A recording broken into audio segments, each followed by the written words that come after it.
I asked my son and his spouse to Christmas dinner. I stunned him with a BMW and offered her a luxury purse. Then my son sneered. "MOM, my wife told me to show you a lesson. 0 presents for you." My daughter-in-law perched smiling at my embarrassment. I deliberately extracted an envelope. "Fine. Then I hold a final present for you, 2-inch. The second he revealed it, his hands commenced shaking. You know, there are moments in life that they shatter everything you thought you knew. For me, it was Christmas Eve in my Florida home, after I'd given my son, Eddie, a beautiful BMW and handed his wife, Maureen, a designer purse. I waited. Just waited for a moment, a simple gesture, anything that showed I mattered. Instead, Eddie just smirked, a hollow, almost apologetic sound, and said, "Mom, thanks for everything." "But Maureen?" Oh, Maureen smiled, a chilling, satisfied kind of smile, and told me, "It's time you learned a lesson. So, no gifts for you." Can you imagine? What the hell happened next? My name is Ruth Dawson. I'm 73 years old. And if you told me last Christmas that this year I'd be sitting alone in my Naples home, with no plans except sharing this story with strangers who understand betrayal better than my own blood, I would have laughed hard. But here I am. And you know what? I'm at peace with it. Because some lessons, they cost you everything to learn. But they give you back something more valuable than any gift wrapped in shiny paper. They give you yourself. Now, before I tell you exactly what happened that night, I want to ask you something. Where are you right now? Are you watching this from your living room, wrapping presents? Maybe you're in bed, scrolling late at night because you can't sleep. Or perhaps you're like me, spending the holidays quietly, reflecting on the people who broke your trust. Whatever your story is, drop a comment below and tell me where you're watching from and what your Christmas plans are this year. Because I've learned that the people who truly understand you aren't always the ones who share your last name. Sometimes, they're strangers on the internet who have survived the same kind of heartbreak.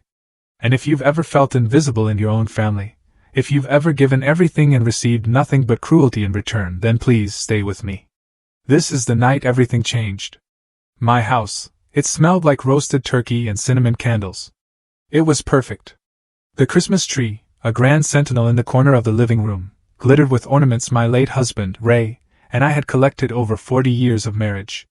The lights blinked softly, casting a warm, almost magical glow across the room. I'd spent 3 days preparing for that evening. 3 long days. I scrubbed floors that were already immaculate. I polished silverware that rarely saw the light of day. I went to the grocery store not once, but twice, because I'd forgotten the cranberry sauce Eddie loved as a child. I wanted everything to be absolutely, unconditionally perfect.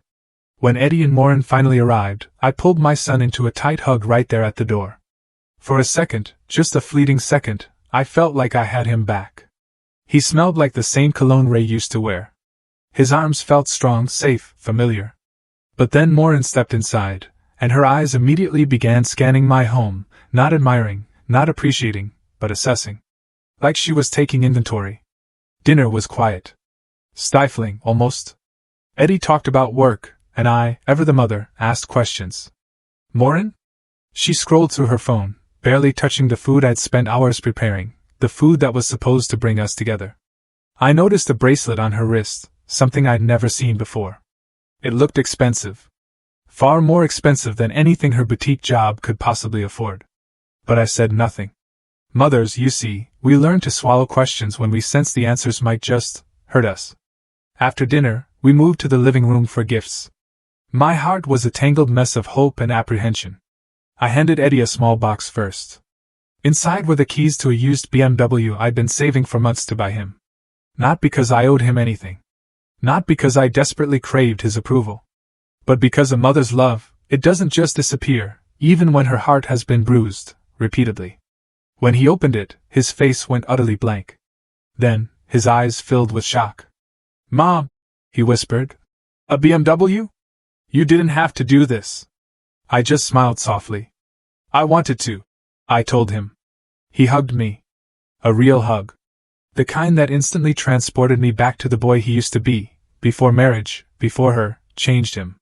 Then I handed Maureen her gift, a designer handbag. She opened it, glanced at it briefly, barely a flicker of emotion in her eyes. "Cute," she drawled, and then tossed it onto the couch like it was a dish towel. "No thank you?" No appreciation. Just a casual, dismissive gesture. I folded my hands in my lap and waited. It was my turn now. And despite everything, despite the coldness that had been growing between us for months, I still hoped. I still believed that maybe, just maybe, they had thought of me too. Eddie cleared his throat. He shifted in his seat, suddenly unable to look me in the eye. "Mom," he said slowly, his voice almost a whisper. "We didn't get you anything this year." The words hung in the air, heavy, suffocating. I blinked. I told myself I had misheard him. But he kept talking. "Morin said," he stammered, "you need to learn to give without expecting anything back." He even tried to laugh, a pathetic, forced sound, like humiliating your mother on Christmas Eve was some light-hearted joke. Morin leaned back against the couch, arms crossed, that small, satisfied smile playing at the corner of her mouth. She wasn't embarrassed. She wasn't apologetic. She was triumphant. The room suddenly felt smaller. The cheerful lights on the tree seemed too bright, almost blinding. The warmth I had worked so hard to create felt hollow, a cruel mockery. I could have cried. Part of me, the raw, wounded part, wanted to dissolve into tears. But I didn't. Because somewhere deep inside me, beneath the shock and the searing hurt, something else stirred. Something powerful. Clarity. I reached into the drawer beside my chair. My hand did not shake. My voice did not tremble. "Well," I said quietly, my gaze fixed on Morin's smug face. "If tonight is about lessons, then let me teach you something." I pulled out a large envelope. Thick. Heavy. Sealed. I placed it deliberately on the coffee table between us. Eddie looked confused, his brow furrowed.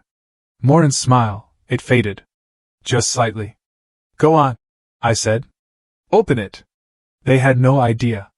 No idea this night was never going to end the way they expected. But to truly understand that Christmas Eve, you have to go back. Back to when things started changing. Back to September, when I first realized something was deeply, terribly wrong. It began with silence. Eddie used to call me 3, sometimes 4 times a week. Just quick check-ins. While he drove to work. While he made his morning coffee. Nothing deep, nothing long, just a son letting his mother know he was thinking of her. "Hey, Mom. Just calling to say hi. How's the garden, Mom? Did you see that storm coming through? Make sure the shutters are locked. Love you, Mom. Talk soon." Small things. The kind of things you don't truly appreciate until they vanish. In September, those calls became less frequent. A week would pass. Then 2. Then nearly a month slipped by without a single word. I told myself he was busy. Newlyweds, right? They need time to build their life together. That's natural. That's healthy. But mothers know. We feel distance the way you feel a coming storm. Something shifts in the air. Something tightens in your chest. One morning, I walked into my kitchen and saw the basket of oranges sitting on the counter. I bought them 4 days earlier, because Eddie always loved fresh squeezed juice. When he was little, he'd stand beside me while I cut them in half, waiting for his glass like it was liquid gold. But now, those oranges just sat there, untouched. And I realized, the only reason I still bought them was for a son who no longer came around. I threw them away that afternoon. All of them. The house felt different after Ray died. Bigger. Quieter. The kind of quiet that presses against your ears until you turn on the television just to hear another human voice. Ray had been gone 2 years by then. 2 years of waking up to an empty bed. 2 years of cooking meals for one. 2 years of realizing that the life you built with someone doesn't just disappear when they do. It just keeps going. Only now you're walking through it alone. Eddie had been my anchor during that time. He called every day in those first few months after we buried his father. He checked on me. He made sure I was eating. He sat with me on the porch and let me cry without trying to fix it. But then, marriage changed him. Or maybe it wasn't marriage. Maybe it was Morin. At first, I tried to be understanding. She was young. She was adjusting. Becoming part of a new family isn't easy. But the signs were there, small at first, easy to dismiss if you wanted to lie to yourself. Like the time Eddie mentioned coming over for Sunday dinner, and then called an hour before to cancel. "Morin has plans," he said, as if her plans automatically became his, without question. Or the time I invited them both to a little gathering at my friend Janice's house. Eddie said yes, but the morning of, Morin texted me directly. We won't be able to make it. Eddie needs rest. Not we decided. Not sorry, something came up. Just a cold statement, like she had the authority to speak for him now. I stared at that text for a long time. I wanted to call him. I wanted to ask if he even knew she had cancelled on his behalf. But I didn't. Because I was afraid of the answer. Mothers are taught to be patient, to give space, to trust that love will bring your children back when they're ready. But what they don't tell you is that sometimes space becomes distance. And distance becomes abandonment. And before you know it, you're standing in your kitchen throwing away oranges because the person you bought them for doesn't even remember you exist. By late September, I hadn't seen Eddie in nearly 6 weeks. I tried texting him. Casual things, nothing that sounded desperate. Hope work is going well. Let me know if you want to come by for dinner. Saw your favorite show is back on. Made me think of you. Miss you, sweetheart. He would reply later, sometimes the next day. Busy. We'll let you know. Thanks, Mom. You too. Short. Distant. Like I was someone he barely knew. One evening, I sat on my back porch watching the sunset over the neighbor's roof. The air was warm, the kind of warmth Florida keeps, even as the rest of the country starts pulling out sweaters. I thought about calling Eddie. Really calling him. Not texting. Not leaving it up to him to respond whenever he felt like it. But then I thought about what I would say. Why don't you call me anymore? Did I do something wrong? Do you still love me? And I realized how utterly pathetic that sounded. A mother begging her grown son for attention. So I didn't call. I just sat there, watching the sky turn pink and orange, feeling the weight of loneliness settle deeper into my bones. The next morning, my phone buzzed. A text from Eddie. For a second, my heart lifted. Maybe he was thinking of me. Maybe he wanted to visit. I opened it. Hey, Mom. Morin and I might stop by this weekend if we have time. She wants to talk to you about something. Not, I want to see you. Not, I miss you. If we have time. I read those words over and over. If we have time, like I was an errand, a task to check off between grocery shopping and laundry. And the second part. I set the phone down on the kitchen table and stared at it for a long time. Something inside me knew. Not the details. Not the full picture. But enough. Enough to know that the son I raised, the boy who used to hug me goodnight and tell me I was the best mom in the world, was slipping away. And the woman he married was the one holding the door open. They came over that Saturday. I spent the morning cleaning, even though the house was already spotless. I vacuumed the living room twice. I changed the hand towels in the bathroom. I set out fresh flowers on the dining table. Old habits. The things mothers do when they want their children to feel welcome. I made Eddie's favorite meal, roast chicken with garlic mashed potatoes and cornbread. The same dinner I used to make every Sunday when he was growing up. The same dinner Ray would sit down to after a long day, loosening his tie and saying, "Ruth, you outdid yourself again." I wanted Eddie to walk in and smell home. I wanted him to remember what it felt like to be loved without conditions. When they arrived, Eddie hugged me at the door. A quick hug. Polite. The kind you give someone you're obligated to see, not someone you miss. Morin stepped in behind him, wearing sunglasses even though the sun was already setting. She slid them up onto her head and glanced around my home the way someone inspects a hotel room they're not sure they want to stay in. "Smells good," Eddie said, trying to sound cheerful. "Thank you, sweetheart," I said. "Go ahead and sit. Dinner's almost ready." Morin walked slowly through the living room, her heels clicking against the hardwood floor. She paused near the bookshelf, running one finger along the edge like she was checking for dust. Then she turned to me with a smile that didn't quite reach her eyes. "You know, Ruth," she said casually, "this house is really big for one person." I was pulling the chicken out of the oven. I paused, oven mitts still on my hands.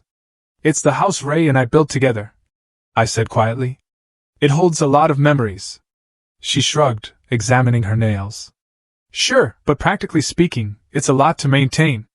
You'd probably be happier somewhere smaller. Less work. Less stress." Eddie was standing by the dining table, looking incredibly uncomfortable. He didn't say anything. He just shifted his weight from one foot to the other and avoided my eyes. I set the roasting pan down on the counter and removed the oven mitts slowly. "I like my home," I said, keeping my voice calm, steady. I'm not ready to leave it. Morin smiled again. That same tight smile. Of course. Just something to think about. But it wasn't a suggestion. It was a statement. A seed. Planted. We sat down to eat. I served everyone the way I always did. Eddie dug into his food with genuine appreciation. For a few minutes he looked like my son again. Relaxed. Present. This is amazing, Mom, he said between bites. I forgot how good your cornbread is. My heart swelled a little. I'm glad you like it, honey. Morin picked at her plate. She took a few small bites, then set her fork down and pulled out her phone. I watched her scroll while Eddie and I talked. She wasn't even pretending to be interested. Her thumbs moved quickly across the screen, her face illuminated by the blue glow. That was when I noticed it again. The bracelet on her wrist. It was delicate, with small stones that caught the light every time she moved her hand. It looked expensive. The kind of thing you don't buy at a department store. I thought about what Eddie had told me months ago, that Morin worked part-time at a boutique downtown. Sales assistant, entry level. I looked at her purse sitting on the chair beside her. Designer. I recognized the brand because Janice's daughter had one. She had saved for a year to buy it. Then there were the shoes, the sunglasses, the perfectly manicured nails. None of it added up. But I said nothing. What could I say? Asking about money felt invasive, accusatory. And I didn't want to start a fight. So, I smiled and kept serving dinner, like a good hostess. After we finished eating, Eddie helped me carry the plates to the kitchen. Just the two of us for a moment. It felt like old times. Thanks for dinner, Mom, he said softly. Really? It was great. You're always welcome here, I said, touching his arm. You know that, right? He nodded. But he wouldn't look at me directly. I know. There was something in his voice, something sad, like he wanted to say more, but couldn't. Before I could ask, Morin called from the living room. Eddie, come here for a second. He tensed. Then he gave me a quick, strained smile and walked back out. I stood at the sink, rinsing dishes, listening to their muffled voices in the other room. I couldn't make out everything, but I heard enough. Morin's voice. Low and insistent. This place could sell for so much. We could finally stop renting. You know, we need this. Eddie said something I couldn't hear. Then Morin again, louder this time. She doesn't need all this space. She's one person, Eddie. One person. And we are struggling. My hand stopped moving. The water ran over the plate I was holding, but I didn't feel it. We need this. Not maybe she'd be happier downsizing. Not it might be easier for her. No. We need this. They weren't thinking about what was best for me. They were thinking about what they could take. I turned off the water and stood there, gripping the edge of the sink, staring out the window into the backyard. The same backyard where Ray and I used to sit on Sunday mornings with coffee. The same yard where Eddie learned to ride his bike. The same home we'd spent 30 years filling with love and laughter. And now my son's wife was standing in my living room, calculating its value like it was nothing more than a transaction. I dried my hands slowly. I took a deep, fortifying breath. Then I walked back into the living room with a bright, false smile on my face. Anyone want dessert? I asked, my voice impossibly cheerful. I made peach cobbler. Morin glanced at her phone. Actually, we should get going. Early morning tomorrow. Eddie nodded quickly, like he was relieved to have an excuse to leave. They gathered their things. Morin gave me a brief, obligatory hug. Eddie hugged me a little longer, but it still felt distant, hollow. Thanks again, Mom, he said. Anytime, sweetheart. I stood at the door and watched them walk to their car. Morin was already on her phone before she even got in. Eddie looked back once, just once, and gave me a small wave. Then they drove away. I closed the door and leaned against it. The house was quiet again. Too quiet. I walked back into the dining room and looked at the table. 3 plates. 3 glasses. Evidence that people had been here, but it felt emptier now than it had before they came. I sat down in Ray's old chair and stared at the wall. Morin's words played over and over in my mind. We need this. Not we hope. Not maybe. Need. And Eddie had said nothing to defend me. Nothing to stop her. That's when I realized something I had been avoiding for months. My son was not the same person anymore. And the woman he married was not going to stop until she got what she wanted. 3 weeks passed before I saw them again. 3 weeks of silence. No calls. No texts. Nothing. I tried reaching out twice. Once to ask how Eddie was doing. Once to see if they wanted to come over for Sunday brunch. Both times he replied with the same excuse. Busy right now, Mom. Maybe next month. Maybe next month. As if his mother was something you penciled in when you had nothing better to do. I stopped trying after that. Pride has a way of protecting you when love starts to hurt too much. But then, out of nowhere, Eddie called. Hey, Mom. Maureen and I are thinking about having a little cookout at our place this Saturday. Nothing fancy, just burgers and hanging out. You should come. I was so surprised, I almost dropped the phone. Really? He said. And for a moment, he sounded like himself again. I know it's been a while. Thought it would be nice. My heart lifted, despite everything. Despite the coldness. Despite Maureen's calculating comments about my house. Despite the weeks of being ignored. Because he was my son. And when your child reaches out, you take it. You hope. I would love to, I said. Great. Saturday around 2. I'll be there. When I hung up, I stood in the kitchen smiling like a fool. Maybe I had been wrong. Maybe things were getting better. Maybe Maureen was warming up to me. Mothers are experts at lying to themselves when the truth is too painful. Saturday came. I bought a store-bought potato salad, and a bottle of wine. I wore a nice blouse. I even put on a little makeup. Their apartment was small. A 2-bedroom rental in a complex near the highway. The kind of place young couples live while they save up for something better. Eddie greeted me at the door with a genuine smile. Hey, Mom! Come on in. The apartment smelled like charcoal and grilled meat. Maureen was inside, setting paper plates on a folding table. She glanced up when I entered. Oh. Hey, Ruth. Not warm. Not cold. Just neutral. Hi, Maureen. I brought potato salad. Great. You can put it in the fridge. Eddie took the bowl from me and walked it to the kitchen. I followed, looking around. The apartment was neat but sparse. Minimal furniture, a small television, a couch that looked like it came from a thrift store. But what caught my eye was the shopping bag sitting on the counter. I could see the edge of a box inside. A designer shoe box. Another one. Eddie saw me looking and quickly moved the bag out of sight. So, you want something to drink, Mom? I have iced tea. That sounds perfect. We went out to the small balcony where Eddie had set up a tiny grill. It overlooked the parking lot, but he had tried to make it nice. A couple of folding chairs. A string of lights he must have borrowed from somewhere. For a little while, it felt normal. Eddie flipped burgers. I asked him about work. He talked about a project he was managing. He even laughed at something I said. It was the most relaxed I had felt around him in months. Maureen stayed inside, on her phone, as usual. Then she stepped out onto the balcony, still scrolling. I'm going to take this call real quick, she said without looking up. Eddie nodded. Sure. She walked down the stairs toward the small patch of grass near the fence that separated their complex from the next property. Over. Eddie and I kept talking. He told me about a co-worker who reminded him of his father.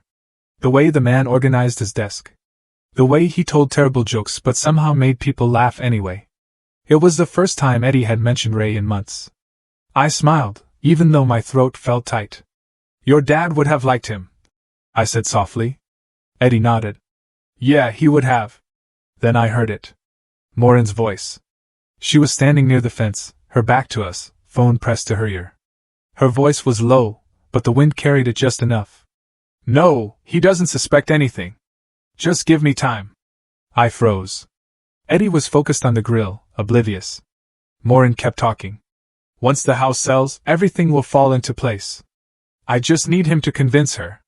My stomach dropped. I tried to keep my face neutral. I picked up my iced tea and took a sip, even though my hands were shaking. Maureen laughed softly into the phone. Trust me, she won't see it coming.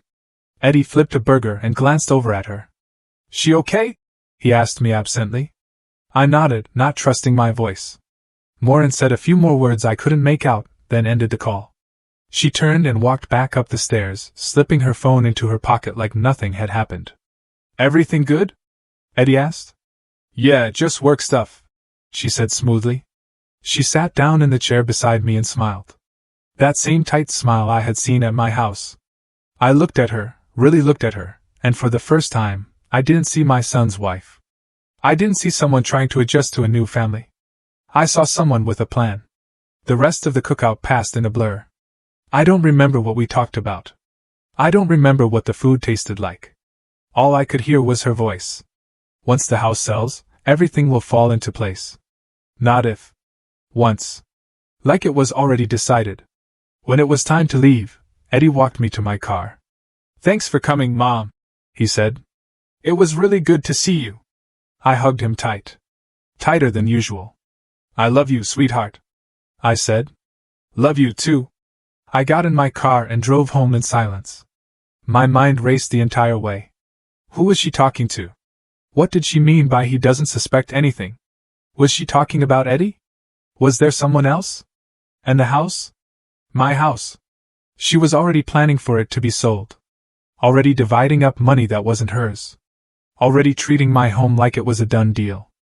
I pulled into my driveway and sat there for a long time, staring at the front door. The house Ray and I saved for. The house we painted together. The house where we raised our son. She wanted it. And she was using Eddie to get it. But worse than that, there was something else going on. Something Eddie didn't know about. Something she was hiding. I needed to know the truth. Not guesses. Not suspicions. The truth. I pulled out my phone and scrolled through my contacts until I found Janice's number. She answered on the second ring. Ruth? Everything okay? No, I said quietly. I need your help. There was a pause. Come over, she said. Right now. I started the car and backed out of the driveway, because I was done pretending everything was fine. I was done waiting for things to get better on their own. If my son was being manipulated, if my home was being targeted, if there were secrets being kept, I needed to know. And I was going to find out. Janice lived 10 minutes away, in a small yellow house with a garden that always looked better than mine. She had been my friend since Eddie was in diapers. She was there when Ray proposed. She was there when Eddie was born. She was there when Ray died. If anyone would understand, it was her. She opened the door before I even knocked. Come in, she said, stepping aside. I walked into her living room and sat down on the couch where I had sat 100 times before. But this time felt different. Heavier. Janice poured 2 glasses of sweet tea and handed me one. Then she sat down across from me and waited. I told her everything. The phone calls that stopped. The dinner where Morin suggested I sell my house.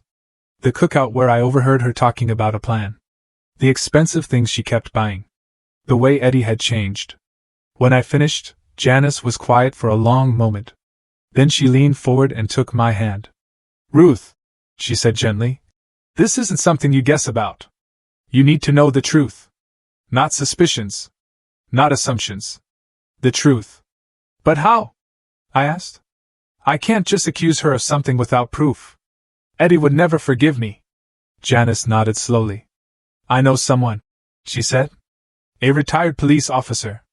He does private investigation work now. Quietly. Professionally. If there is something going on, he will find it. My stomach twisted. You mean, hire someone to follow her? I mean, find out if your instincts are right, Janice said firmly. Because if they are, Eddie is in danger. Not physical danger, but the kind that ruins lives. Financial danger. Emotional danger. And you can't protect him if you don't know what you're protecting him from. I stared down at my tea. What if I'm wrong? What if I'm just a paranoid old woman who can't let go of her son? Janice squeezed my hand. Then you will know that too, and you can let it go. But Ruth, I have known you for 40 years. You are not paranoid. You are careful. And your instincts have never been wrong. I looked up at her. What's his name? Mr. Patel, she said. He helped my cousin last year when she thought her business partner was stealing from her. Turned out she was right. Patel found everything quietly.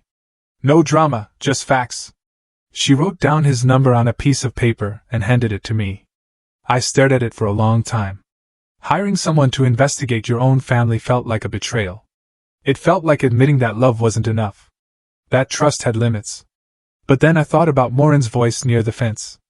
Once the house sells, everything will fall into place. I thought about the expensive jewelry, the designer bags, the way she looked at my home like it was already hers. I folded the paper and put it in my purse.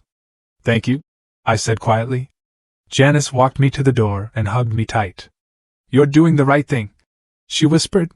I drove home and sat in my driveway for 20 minutes before going inside. The next morning, I called Mr. Patel. His office was small, tucked above a tax preparation service in old downtown Naples. The stairs creaked as I climbed them. The hallway smelled faintly of coffee and old paper. When I knocked, a calm voice said, "Come in." Mr. Patel was older than I expected, maybe 65. Glasses. A kind face. The kind of man you would trust to tell you the truth, even when it hurt.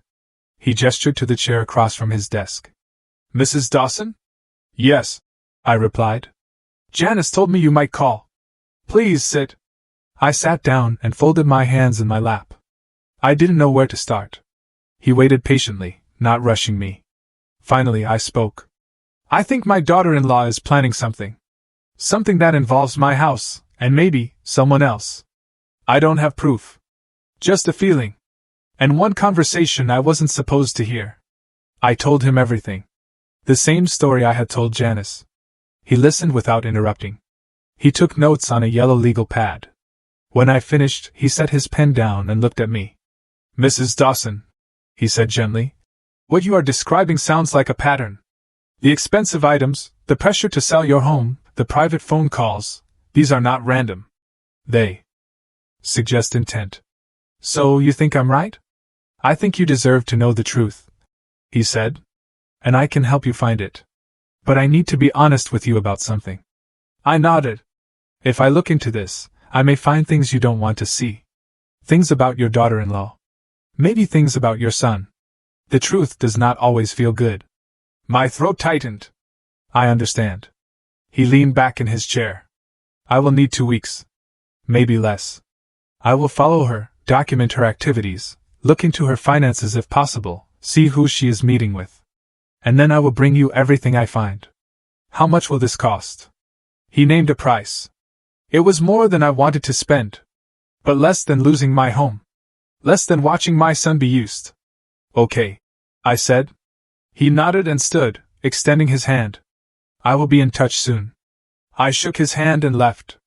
The next 2 weeks were the longest of my life. I tried to keep myself busy. I cleaned the house, even though it didn't need it. I baked bread I didn't eat. I organized closets that were already organized. Every time my phone rang, my heart jumped. But it was never him. Just telemarketers. Just spam calls. Eddie texted me once during those 2 weeks. "Hey Mom. Hope you're doing okay.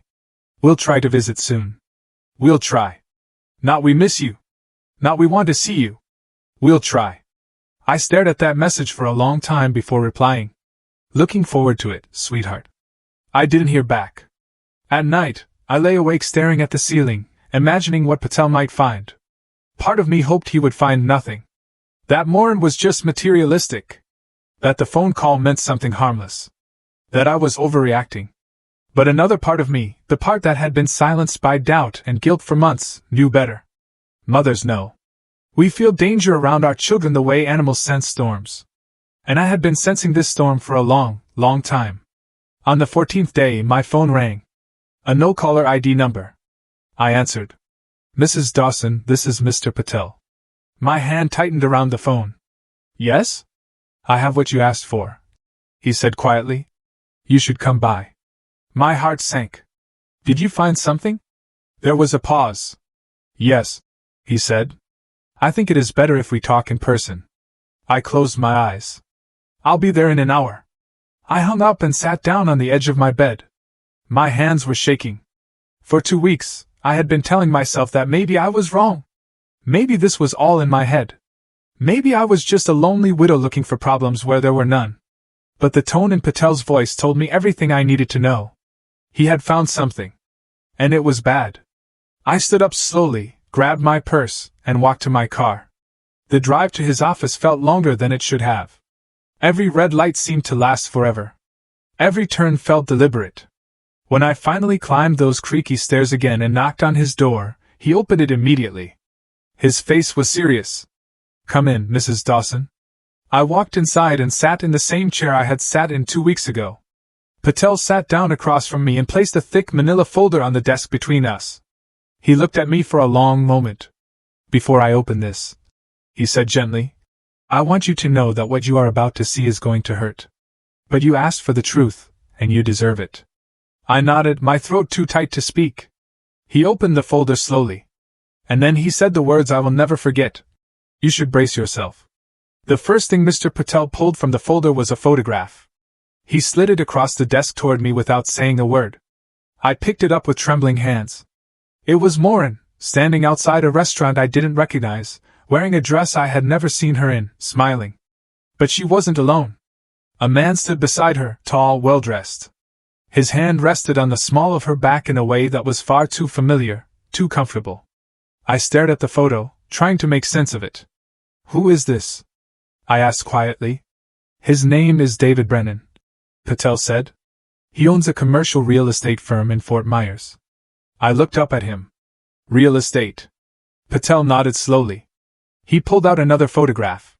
This one showed Morin and the same man getting into a sleek black car. His hand was on her waist again. She was laughing. Another photo. The two of them entering a hotel. My stomach turned. "How long has this been going on?" I asked, my voice barely above a whisper. "At least 4 months," Patel said. "Maybe longer." I followed her on 3 separate occasions. Each time she met with him. Lunch. Dinner. Hotels. He paused. "Mrs. Dawson, I need to show you something else." He pulled out a stack of printed pages. Receipts. Bank statements. Credit card bills. Morin has been spending money well beyond what her income should allow. He explained. The boutique where she works pays about $12 an hour. She works part-time. That's maybe $1,500 a month after taxes. He pointed to one of the receipts. "This bracelet she bought 2 weeks ago. $3,000. Paid in cash." Another receipt. "This purse. $2,200. Also cash." He spread the papers out in front of me. In the last 6 months, she has spent close to $30,000 on luxury items. None of it traceable to credit cards in her name. All cash purchases. I stared at the numbers. "Where is she getting the money?" Patel's expression darkened. "That's where it gets worse." He pulled out another document. An email, printed, highlighted in places. I was able to access some communication between Morin and Mr. Brennan through a contact I have. This email was sent 3 weeks ago. He handed it to me. I read it slowly. The words blurred at first. I had to blink several times to focus. It was from Morin to David. The subject line read, "Timeline update." I kept reading. "Eddie is finally coming around. I've been working on him for months about the house. He's starting to see it my way. His mother doesn't need that much space. Once I convince him to talk her into selling, we can move forward. The property is worth at least $600,000, maybe more depending on the market. Eddie will inherit it eventually, but we don't have time to wait for that.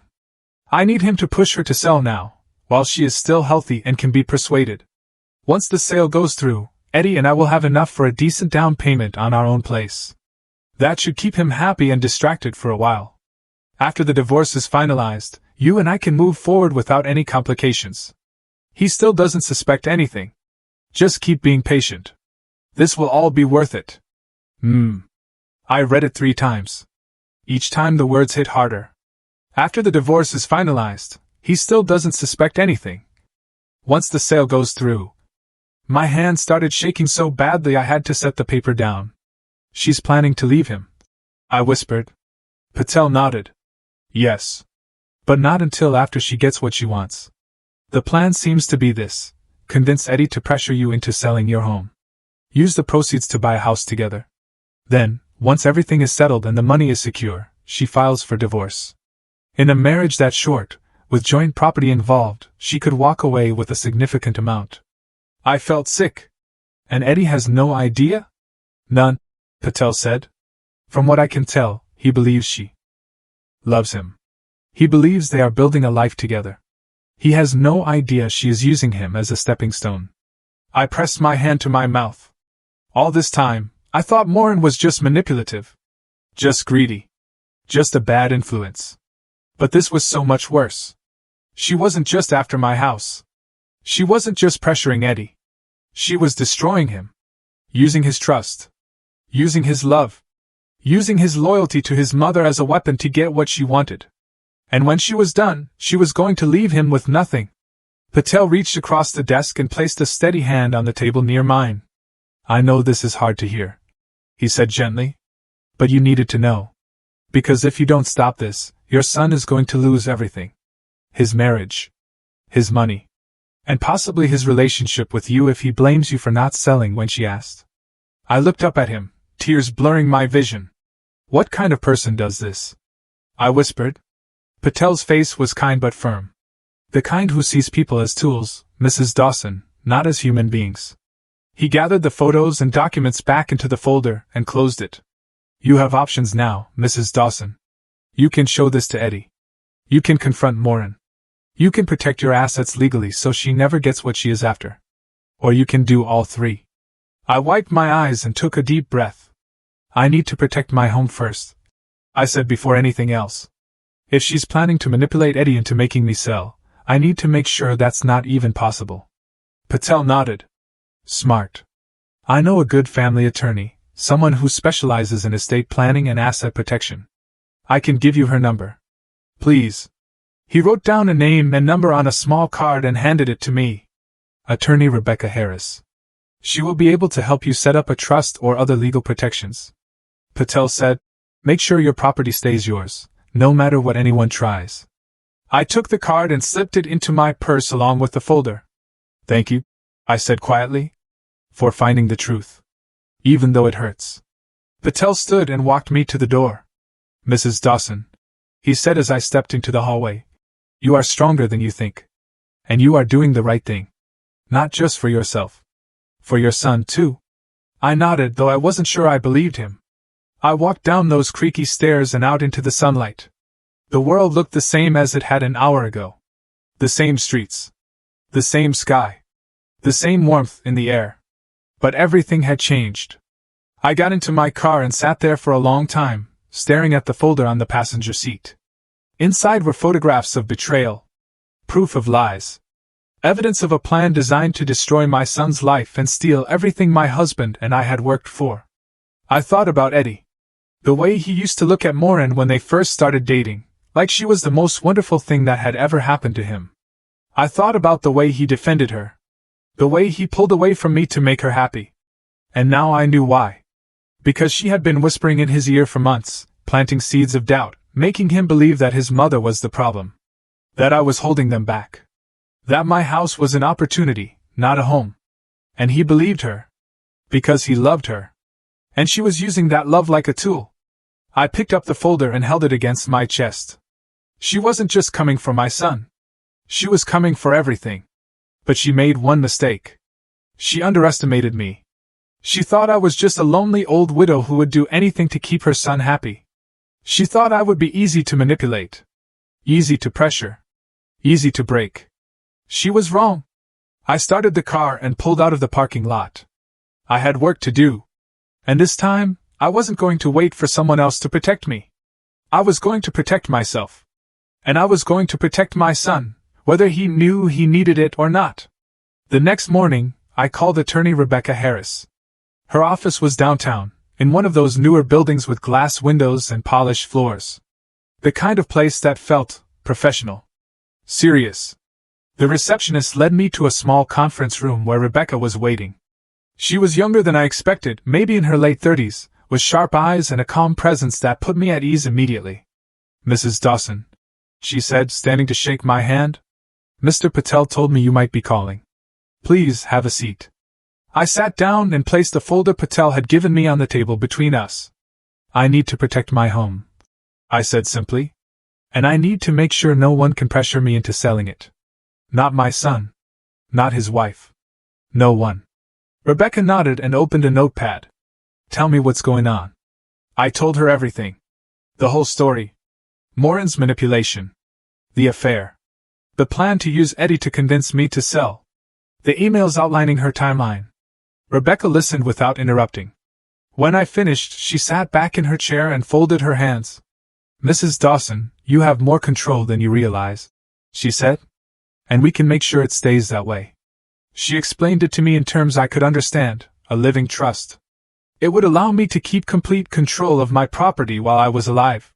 No one could force me to sell. No one could take it from me.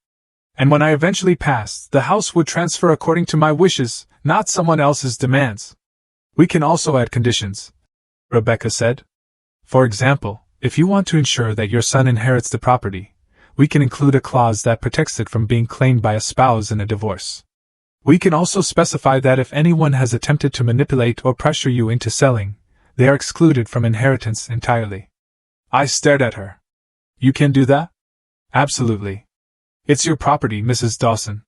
You get to decide what happens to it. Not your son. Not his wife. You."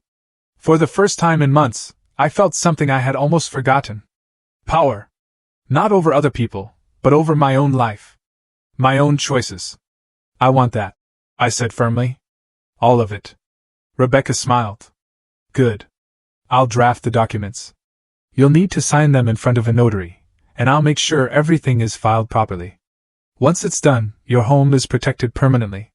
She paused. "But I have to ask, what are you planning to do about your son? Are you going to tell him what you found?" I thought about that for a long moment. "Yes," I said quietly. "But not yet. Not until I'm ready. Not until he can see the truth with his own eyes." Rebecca nodded slowly. "Just be careful. Confrontations like this can go badly if they're not handled right. People don't always react the way you hope they will." "I know," I said. "But he deserves to know. Even if it destroys him. Because if I don't tell him, she will destroy him anyway." Rebecca reached across the table and placed her hand over mine. "You're doing the right thing," she said gently. "For yourself. And for him." 3 days later, I returned to her office to sign the papers. The documents were thick, full of legal language I only half understood. But Rebecca walked me through every page, every clause, every protection. When I signed my name at the bottom, I felt something shift inside me. Strength. The house was mine. Fully. Legally. Irrevocably. Morin could scheme all she wanted. She could whisper in Eddie's ear. She could plan and manipulate and lie. But she would never get my home. I walked out of that office with my head held higher than it had been in months. That evening, I sat at my kitchen table with Patel's folders spread out in front of me. Photographs. Receipts. Emails. Bank statements. Evidence of betrayal. Proof of lies. I studied every detail. I memorized the timeline. I read the emails until I could recite them from memory. And then I started planning. I thought about Eddie. About the son I raised, the boy who used to hold my hand when we crossed the street. The teenager who brought me flowers on Mother's Day, even when he had no money. The young man who cried at his father's funeral and told me he would always take care of me. That boy was still in there somewhere. Buried under Morin's manipulation. Confused by her lies. Blinded by love. But he was still there. And I was going to bring him back. Not with anger. Not with accusations. With truth.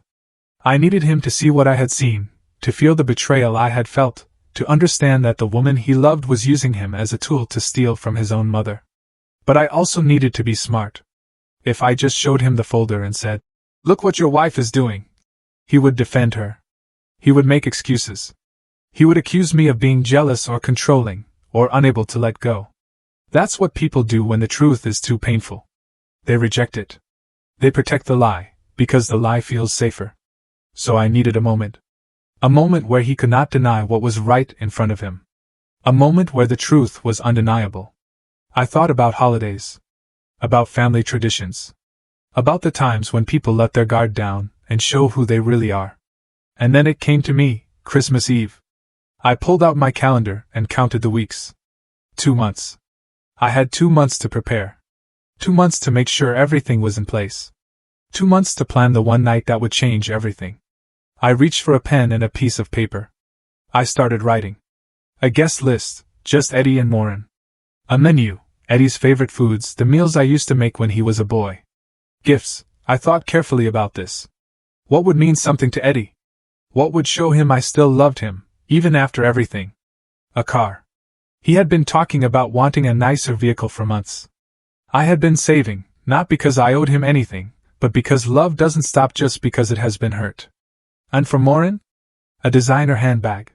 Not because she deserved it, but because I needed her to feel safe, comfortable, unsuspecting. I wanted her to think she had won. I wanted her to believe that I was just a foolish old woman, showering them with gifts because I was desperate for their approval. And then, when she was at her most confident, when she thought the night was going exactly as she planned, I would present the truth. Not with shouting. Not with tears. Just facts. Photographs. Emails. Receipts. Let the evidence speak for itself. I folded the paper and set it aside. Then I pulled out a large manila envelope from the drawer, the kind with a metal clasp. Slowly. Carefully. I placed every piece of evidence inside. The photos of Maureen with David. The receipts showing cash purchases. The printed emails outlining her plan. The bank statements. All of it. I sealed the envelope and wrote Eddie's name on the front in neat handwriting. Then I placed it in the drawer of the table beside my favorite chair in the living room. The same chair where I would sit on Christmas Eve.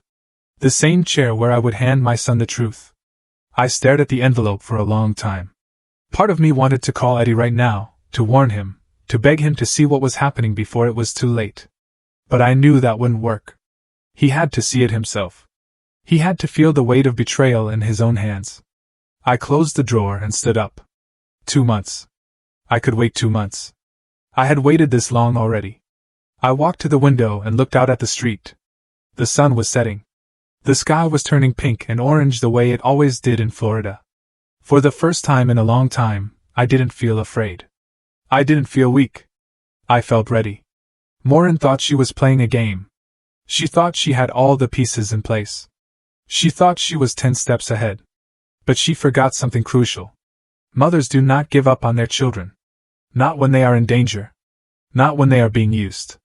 Not when they are being destroyed by someone who does not truly love them. I turned away from the window and whispered to the empty room. Christmas Eve. The weeks passed slowly. November came and went. The weather cooled slightly, though in Florida, that just meant you could walk outside without feeling like you were stepping into an oven. I spent those weeks preparing, not just for Christmas Eve, but for everything that would come after. I contacted a dealership about a used BMW. Something reliable. Something Eddie would love. The salesman showed me a few options, and I chose one that was 3 years old but looked brand new. Clean interior, low mileage, the kind of car a young man starting his career would be proud to drive. I paid for it in full. No financing. No loans. It sat in the dealership lot with my name on the paperwork, waiting for Christmas Eve. I also went to the designer store downtown, the one where women with more money than sense spent hours browsing handbags that cost more than my monthly grocery bill. The saleswoman approached me with a polite smile. Can I help you find something? I need a handbag, I said. Something expensive. Something that would impress a young woman who likes luxury. She showed me several options. I chose one that looked elegant but understated. The kind Maureen would want to show off in photos. I paid for it the same way I paid for the car. In full. No hesitation. The saleswoman wrapped it carefully in tissue paper and placed it in a branded bag. Lucky recipient, she said with a smile. I nodded, but didn't smile back. Lucky was not the word I would use. By early December, I was ready to send the invitation. I sat at my kitchen table with my phone in my hand, staring at Eddie's name and my contacts. I could have just called, but a text felt safer, less likely to lead to questions I wasn't ready to answer yet. I typed carefully. Hi, sweetheart. I'd love to have you and Maureen over for Christmas Eve dinner. It's been too long since we spent the holidays together. Let me know if you can make it. Love, Mom. I hit send before I could overthink it. 3 hours later, my phone buzzed. It wasn't Eddie who replied. It was Maureen. Hi, Ruth. That sounds great. We'll be there. Also, I've been meaning to talk to you about the house situation. Christmas Eve would be a perfect time to discuss it. See you then. I stared at the message. She couldn't help herself. Even in a response to a simple dinner invitation, she had to bring up the house. She had to remind me that she had an agenda. That this wasn't just a family gathering for her. It was an opportunity. I set the phone down and took a deep breath. She thought she was walking into a negotiation. A chance to finally convince me to sell. A moment where she could push Eddie to pressure me in person, face to face, until I gave in. She had no idea what she was really walking into. Eddie texted an hour later. "Thanks, Mom. Looking forward to it." Short. Polite. Distant. But he was coming. That was all that mattered. The days leading up to Christmas Eve were strange. I cleaned the house, even though it was already clean. I decorated the tree with the same ornaments Ray and I had used for decades. I hung wreaths on the windows. I set out the nativity scene Ray's mother had given us when we first got married. Everything looked festive. Warm. Inviting. But underneath the surface, I was preparing for war. Not the loud kind. Not the kind with shouting and broken dishes. The quiet kind. The kind fought with truth and documents and evidence that could not be argued away. I rehearsed what I would say. How I would stay calm. How I would present the envelope without emotion, without anger, without giving Morin any opportunity to twist the narrative. I would let the facts speak for themselves. 3 days before Christmas, I picked up the BMW from the dealership. They detailed it for me, tied a big red bow on the hood. I drove it home carefully and parked it in my garage, hidden from view. Eddie wouldn't see it until Christmas Eve. I also wrapped Morin's handbag. Expensive paper. A silk ribbon. I made it look like I had put thought into it, like I cared, because I needed her to believe I was still trying to win her approval. The night before Christmas Eve, I couldn't sleep. I lay in bed staring at the ceiling, thinking about everything that could go wrong. What if Eddie didn't believe me? What if he thought I had fabricated the evidence? What if he chose Morin over the truth? What if he walked out and never spoke to me again? The thoughts circled in my mind like vultures. But then I thought about the alternative. If I did nothing, Morin would continue manipulating him. She would pressure him into convincing me to sell my home. She would take the money, file for divorce, and leave him devastated and broke. And he would never know that I could have stopped it, that I had the truth in my hands and chose to stay silent. I couldn't live with that. Whatever happened tomorrow, at least Eddie would know. At least he would have the chance to see who Morin really was. What he did with that information was up to him. But I would not let him walk blindly into destruction. I got out of bed and walked to the living room. I opened the drawer where I had placed the envelope weeks ago. It was still there. Sealed. Heavy. With the weight of truth. I picked it up and held it for a moment. Then I carried it to my bedroom and set it on the nightstand beside my bed. Tomorrow, I would place it in the drawer next to my chair in the living room, where it would wait, hidden, ready. I climbed back into bed and closed my eyes. And for the first time in months, I fell asleep without anxiety twisting in my chest. Because I was no longer waiting for something terrible to happen. I was ready for it. Christmas Eve morning arrived with clear skies and warm air. I woke up early, made coffee, sat on the back porch, and watched the sun rise over the neighbor's fence. The world felt quiet, peaceful. I thought about Ray, about what he would say if he were here. He would probably tell me I was doing the right thing. That protecting Eddie meant telling him the truth, even when it hurt. Ray never liked liars. He had no patience for manipulation or deceit. He would have hated Morin. I finished my coffee and went inside. There was work to do. I spent the morning cooking. Roast turkey. Garlic mashed potatoes. Cornbread. Green beans with bacon. Cranberry sauce. All of Eddie's favorites. The house filled with the smell of home, the kind of smells that make you feel safe, loved. I set the table with the good china, the silverware Ray and I received as a wedding gift. The cloth napkins I only used on special occasions. Everything looked perfect. I placed the wrapped handbag under the tree. I put the small box with the car keys beside it. Then I walked to my bedroom and picked up the envelope. I carried it to the living room and placed it in the drawer beside my chair. Out of sight. Waiting. I stood there for a moment, staring at the closed drawer. Tonight, everything would change. Either Eddie would see the truth and choose to protect himself, or he would reject it and choose Morin. Either way, I would know. And I would finally stop living in this painful limbo of watching my son be destroyed and being powerless to stop it. I took a deep breath. Then I went to the kitchen to finish preparing dinner. It was almost time. They arrived at 6 o'clock sharp. I heard the car pull into the driveway and took a deep breath before opening the door. Eddie stood on the porch, holding a bottle of wine. He smiled when he saw me, but it didn't quite reach his eyes. The kind of smile you give when you're not sure what to expect. "Hey, Mom! Merry Christmas! Merry Christmas, sweetheart!" I hugged him tight. He hugged back, but only for a moment before stepping away. Maureen walked up behind him, scrolling on her phone. She glanced up briefly. "Hi, Ruth. Something smells good. Thank you. Come in. Dinner is almost ready." They stepped inside. Eddie looked around at the decorations. The tree. The table set with china. "Wow, Mom, you really went all out. I wanted it to be special," I said softly. Maureen wandered into the living room, her eyes scanning everything. The furniture. The walls. The windows. She was doing it again. Assessing. Calculating. I watched her for a moment, then turned back to Eddie. "Would you like something to drink before dinner?" "Sure, I'll take some water." We walked to the kitchen together. Just the two of us. For a brief second, it felt normal. "How have you been, Mom?" he asked. "Good," I said, pouring him a glass. "Busy getting ready for tonight?" He nodded. But his mind seemed somewhere else. "And you?" I asked. "How's work?" "Fine.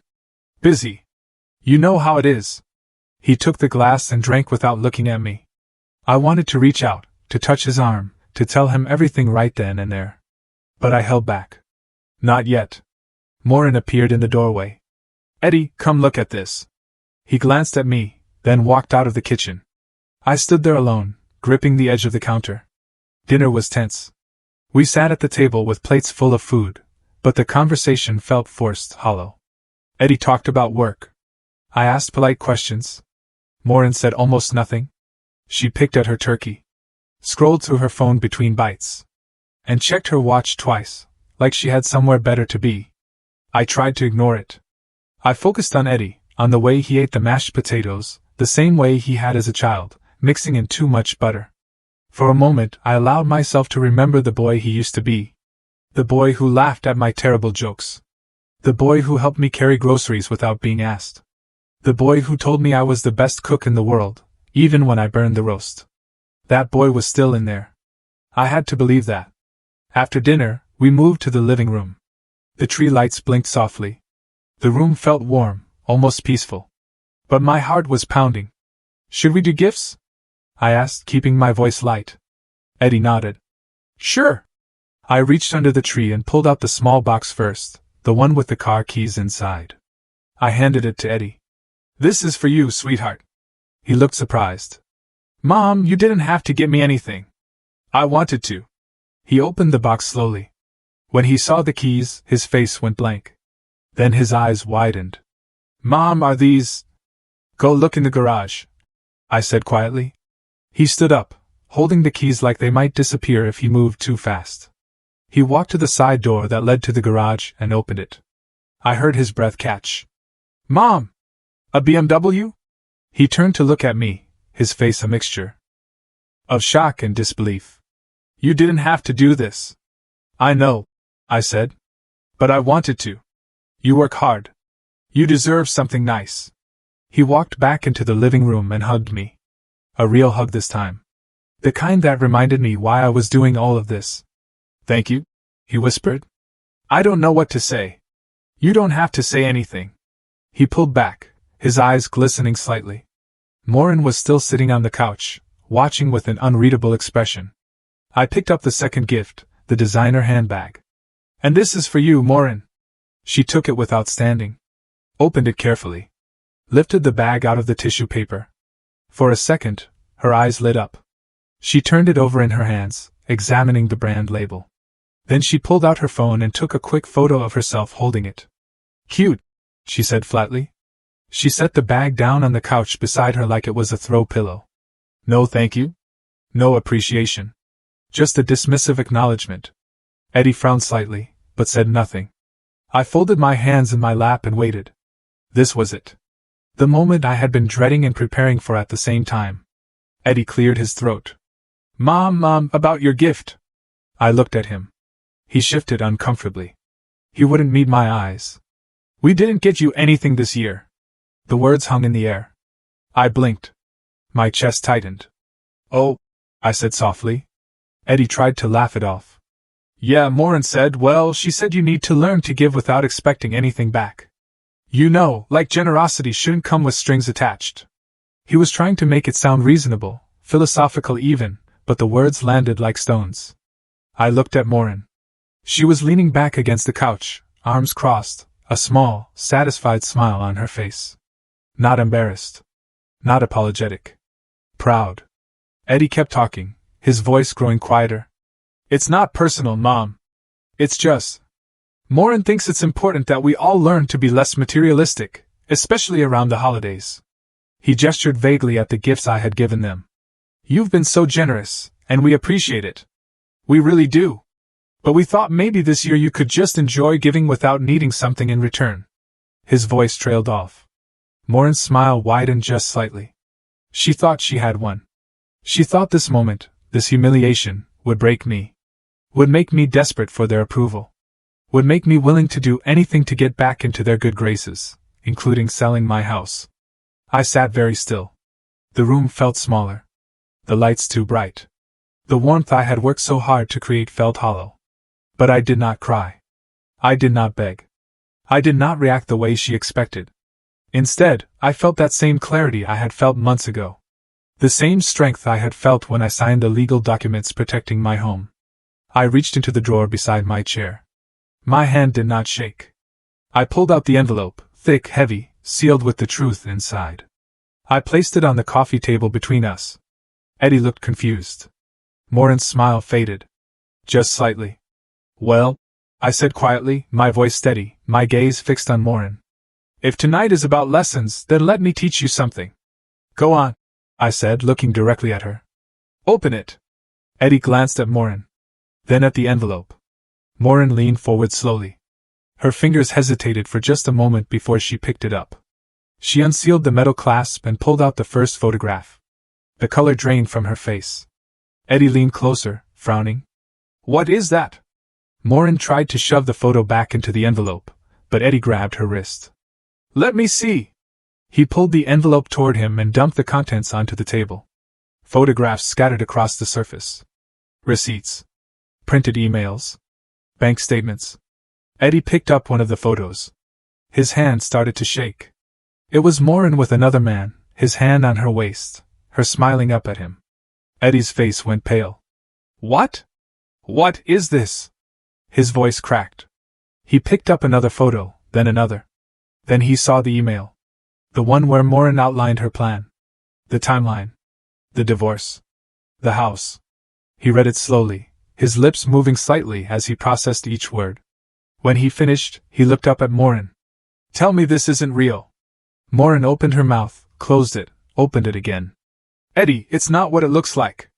She, your mother, is trying to turn you against me. She's jealous. She's always been jealous. Eddie's hands were trembling now. Then explain the photos. Explain the emails. Explain this. He held up a receipt for the bracelet she had been wearing for weeks. $3,000, Morin! Where did you get $3,000? She stammered, tried to form an excuse, but nothing came out that made sense. Eddie stood up, the papers still clutched in his hands. His face was a mixture of shock, anger, and heartbreaking realization. You were going to leave me, he whispered. After you got the money from my mom's house. You were going to leave me. Morin's face twisted. Your mother was holding us back, she snapped. We needed that house, Eddie. We deserved it. And she was being selfish. The mask slipped. The sweet, loving wife disappeared. What stood in front of us now was someone cold, calculating, desperate. Eddie took a step back. Get out. Morin blinked. What? Get out.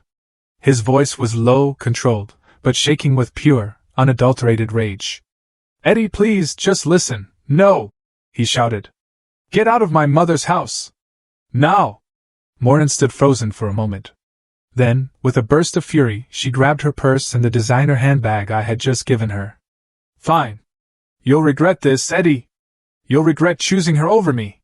She stormed toward the door, her heels clicking sharply against the floor. She slammed it so hard the ornaments on the tree rattled. And then she was gone. The silence after Morin left was deafening. Eddie stood in the middle of the living room, still holding the photographs in his trembling hands. His face was pale, his breathing shallow. Then his knees buckled. He collapsed onto the couch, covering his face with his hands, and he broke. Deep, shaking sobs came from somewhere I hadn't heard in years. Not since Ray's funeral. Not since the day we buried the man who had raised him to be better than this. I moved slowly toward him and sat down beside him. I didn't say anything at first. I just placed my hand gently on his shoulder. He flinched, then leaned into me, burying his face against my shoulder the way he used to when he was small and the world felt too big. "I'm so sorry, Mom," he choked out between sobs. "I'm so sorry." "Shh," I whispered. "It's okay." "It's not okay," he said, pulling back to look at me. His eyes were red, filled with tears and shame. I let her say those things to you. I stood there and watched her treat you like you were nothing. I believed her when she said you were being selfish. I actually believed her." His voice cracked. "And tonight, what I said to you about not getting you a gift, about you needing to learn a lesson." He shook his head, unable to finish. "Eddie," I said gently, taking his hand in mine. "You trusted someone you loved. That's not a flaw. That's being human. But I should have seen it," he said desperately. "I should have known. The expensive things. The way she talked about your house. The way she kept pulling me away from you." He wiped his eyes roughly. "How could I have been so blind?" I squeezed his hand. "Because love makes us blind sometimes. It makes us want to believe the best in people, even when the signs are there. And she was very good at what she did. She manipulated you slowly, carefully. You didn't stand a chance." Eddie looked down at the photographs scattered across the table. "How long have you known?" "Since September," I said quietly. "I overheard her on the phone at your cookout. Talking about a plan. About the house. I knew something was wrong, but I didn't know how deep it went. So I hired someone to find out." He looked at me stunned. "You hired an investigator?" I nodded. "I had to know the truth. Not for me. For you. Because I could see what she was doing to you. I could see you pulling away, changing. And I knew that if I didn't stop it, she was going to destroy you." Eddie's face crumpled again. "I almost let her," he whispered. "I almost convinced you to sell this house. She kept saying we needed it, that it was the only way we could move forward. And I was starting to believe her." He looked around the living room, at the tree, at the photos of Ray on the wall, at the home his parents had built. "I almost took this away from you. But you didn't," I said firmly. "And that's what matters." He shook his head. "Only because you stopped me. If you hadn't found out, if you hadn't showed me tonight..." His voice broke. "I would have lost everything. The house. You. My self-respect. Everything." I pulled him close again. "You haven't lost me," I said softly. "You will never lose me. I'm your mother. That doesn't change, no matter what." We sat like that for a long time. The tree lights blinked softly. The house was quiet, except for the sound of Eddie's breathing as he tried to calm down. Finally, he pulled back and wiped his eyes. "What do I do now?" he asked. "About Morin? About everything?" I took a deep breath. "You protect yourself. Legally. Financially. Emotionally. You talk to a lawyer. You make sure she can't take anything from you. And then you start rebuilding your life." Eddie nodded slowly, like he was trying to absorb it all. "And you?" he said, looking at me. "The house? Did you do anything to protect it?" I smiled faintly. "I set up a living trust. The house is legally protected. No one can force me to sell it. And when I'm gone, it will go to you, with conditions that protect it from anyone who tried to manipulate me." Eddie let out a shaky breath. "You thought of everything." "I had to," I said simply. "Because I knew you couldn't see what was happening. And I wasn't going to let her take everything your father and I worked for." He reached over and hugged me again, tight, desperate. "I love you, Mom. I'm so sorry I didn't see it sooner. I love you too, sweetheart. And you're going to be okay. It's going to hurt for a while, but you're going to be okay. He nodded against my shoulder. We sat there together as the night grew late. The food sat untouched on the table. The gifts remained under the tree. But for the first time in months, I had my son back. Not the version Morin had shaped him into.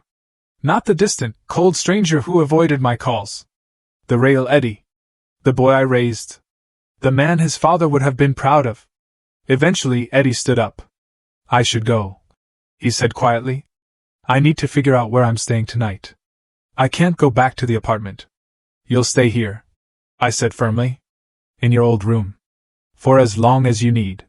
His eyes filled with tears again. Thank you. I walked him upstairs and showed him to the guest room. The same room he had slept in as a teenager. I had kept it the same all these years. Just in case. Get some rest, I said. We'll figure everything out tomorrow. He nodded and closed the door. I walked back downstairs and stood in the living room, looking at the mess on the coffee table. The photographs. The emails. The evidence of betrayal. I gathered it all up slowly and placed it back in the envelope. Then I walked to the fireplace and stared at the flames I had lit earlier in the evening. Part of me wanted to burn it all, to destroy the evidence and pretend none of it had ever happened. But I didn't. Because Eddie might need it. For the divorce. For the lawyers. For proof of what she had done. I set the envelope aside and sat down in my chair. The house was quiet now. Peaceful. Christmas Eve hadn't given me joy. It hadn't given me the warm family gathering I had hoped for when I sent that invitation weeks ago. But it had given me something more important. Clarity. And my son back. I thought about Morin. About where she was right now. Probably calling David. Probably already planning her next move. But she had lost. She hadn't gotten the house. She hadn't gotten the money. And she had lost Eddie. All because she underestimated a mother's love. All because she thought I was weak. I smiled faintly and looked at the tree. The ornaments Ray and I had collected over the years blinked softly in the light. We did it, Ray, I whispered. We protected him. I sat there for a long time, thinking about everything that had happened. Everything I had learned. That silence is not weakness. That patience is not surrender. That sometimes the people we love need to be protected from their own choices. And that boundaries, even painful ones, are acts of love. I stood up slowly and turned off the tree lights. Then I walked upstairs to bed. Tomorrow, Eddie would wake up in his childhood room. He would have to face the reality of everything he had lost. He would have to grieve, rebuild, start over. But he would not do it alone. And he would do it as himself. Not as someone else's tool. As I lay in bed, I thought about all of you watching this. All of you who have felt invisible in your own families. All of you who have given everything and received nothing but cruelty in return. I want you to know something. You are not weak for loving people who hurt you. You are not foolish for giving them chances. But you are also not required to destroy yourself to make them comfortable. You are allowed to set boundaries. You are allowed to protect what is yours. You are allowed to walk away from people who use your love as a weapon. Even if those people are your own children. Even if it breaks your heart. Because sometimes, the greatest act of love is saying no. What do you think? Was I too harsh, or did Morin get exactly what she deserved? I'd love to hear your thoughts in the comments below.